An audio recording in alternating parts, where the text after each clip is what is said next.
माननीय स्पीकर साहिबा, वो लोग जिनके पुरखों ने आजादी की लड़ाई लड़ी थी, मौलाना अरशद मदनी, वो कह रहे हैं कि जुल्म और नाइंसाफी के खिलाफ लड़ना शायद हमें दोबारा लड़ना पड़ेगा और जिहाद करना पड़ेगा।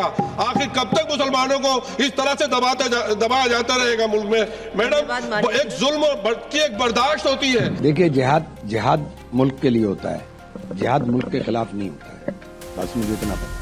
तो मुल्क के लिए सरकार के खिलाफ जिहाद होना चाहिए। मेरा कह रहा हूं कि जिहाद मुल्क के लिए होता है, जिहाद मुल्क के खिलाफ नहीं होता। मुसलमानों पर जुल्म कहाँ होता है?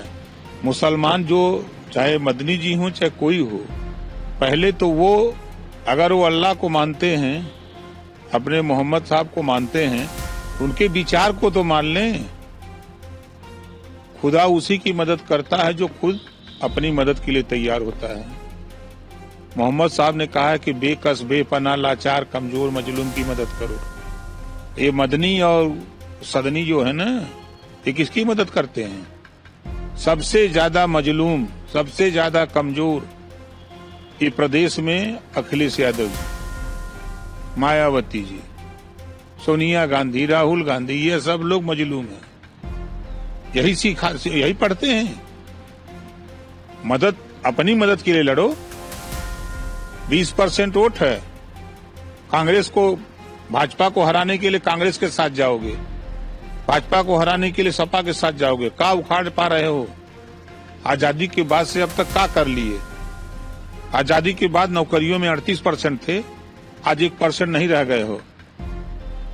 जब नौकरियों में आप होते, आपके लोग होते, तब आप पुलिस फोर्स में होते, मिलिट्री में होते, पीएससी में होते, तो आपकी मदद करते। आप उसकी चिंता नहीं है। आप दूसरे को राजा बनाते हो। जिसकी आबादी 8%, उसको राजा बनाओगे। अब 20% आबादी पीछे पीछे घूमोगे।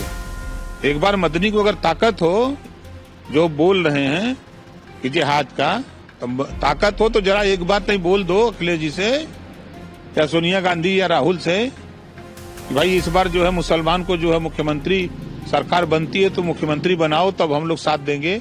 है हिम्मत किसी मुसलमान में? किसी मुसलमान में हिम्मत नहीं है कि ये बात कोई बोल दे। हम में से हर किसी को ये तय करना होगा कि हमारी जुबान, क्योंकि ये जुबान की लड़ाई भी लड़ रहे हैं, इस देश में एक बड़े तबके को साइलेंस करने की कोशिश की जा रही है। हमारे अपने देश के नागरिकों को येन केन प्रकार उसकी उस लड़ाई के तौर तरीके, उसकी शब्दावली भी अलग होनी चाहिए। यही हमने बिहार चुनाव के दौरान भी कहा था कि बीजेपी के अतिवाद से हम लड़ रहे हैं। एक एक शब्द का चयन हमारा उसी अनुरूप हो, क्योंकि बीजेपी से सिर्फ पॉलिटिकल लड़ाई नहीं लड़ रहे हैं। लड़ाई लड़ रहे हैं जब भैंस मंगलसूत्र मुजरा बोला जाता है, कट्टा बोला जाता है। उस लड़ाई के लिए हमको अपनी वोकैबुलरी को भी सैनिटाइज करना होगा, और सैनिटाइज्ड वोकैबुलरी से हम लड़ाई लड़ेंगे नागरिक अधिकारों के लिए, और जो संविधान प्रदत्त चीजें हैं संसद में उसके लिए लड़ेंगे, सड़क पे लड़ेंगे, संख्या भले जो भी हो। प्रभातखबर.com, विश्वास वही, रफ्तार नहीं।